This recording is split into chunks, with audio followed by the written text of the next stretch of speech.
혹시 이런 생각 해보신 적 있으세요? 예수님의 12사도 중 한 자리가 갑자기 비게 된다면 그 빈자리는 과연 어떻게 채워질까요?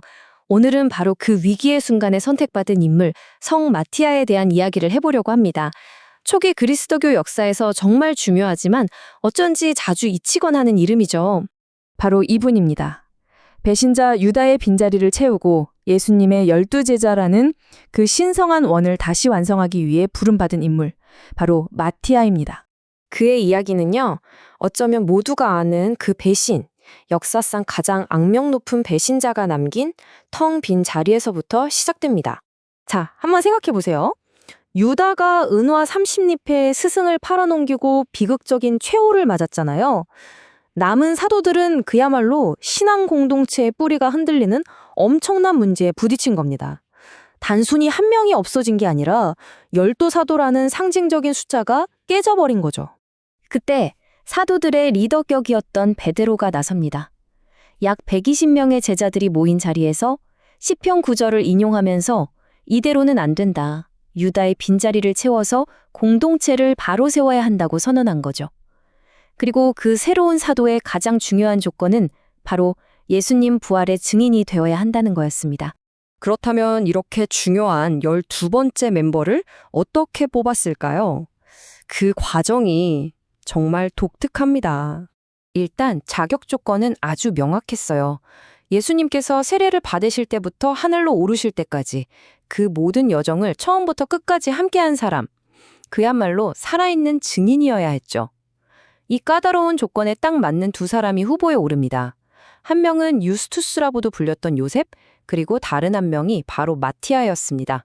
보통 이런 상황이면 두 후보의 장단점을 따지고 토론을 했을 법도 한데 제자들은 그러지 않았습니다. 대신에 기도를 하죠.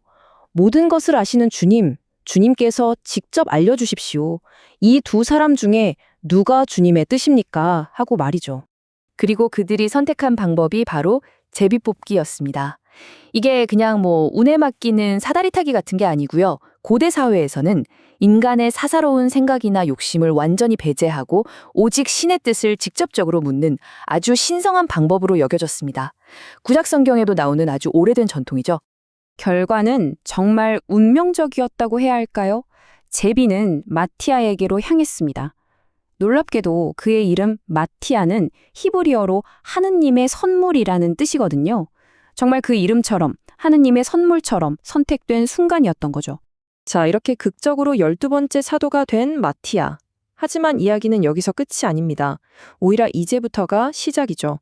그의 사목 활동은 정말 놀라운 기적과 믿음의 이야기들로 가득 차게 됩니다. 한 전승에 따르면요, 마티아는 유다 지방 곳곳을 다니면서 복음을 전했는데 가는 곳마다 엄청난 기적을 행했다고 해요.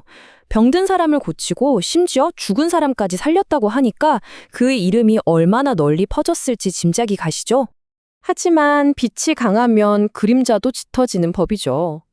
그의 영향력이 커지면 커질수록 그를 시기하고 질투하는 사람들도 생겨났습니다. 결국 마티아는 반대자들의 손에 이끌려서 의회에 서는 시련을 맞게 됩니다. 그런가 하면 아주 다른 이야기도 전해져요. 그가 고향을 떠나 저 멀리 마케도니아라는 곳에서 정말 극한의 믿음을 시험받았다는 전설도 아주 유명합니다. 이 마케도니아 전설은 정말 한 편의 영화 같아요. 한번 들어보세요. 먼저 사람들이 마티아를 시험하려고 눈을 멀게 하는 독약을 마시게 했는데 아무렇지도 않았다고 합니다.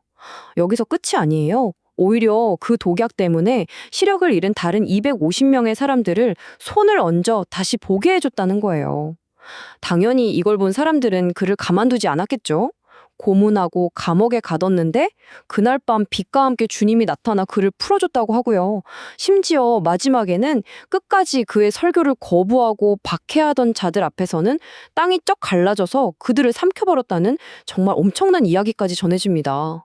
이렇게 기적 같은 삶을 살았던 만큼 그의 마지막 순간에 대한 기록도 하나가 아닙니다.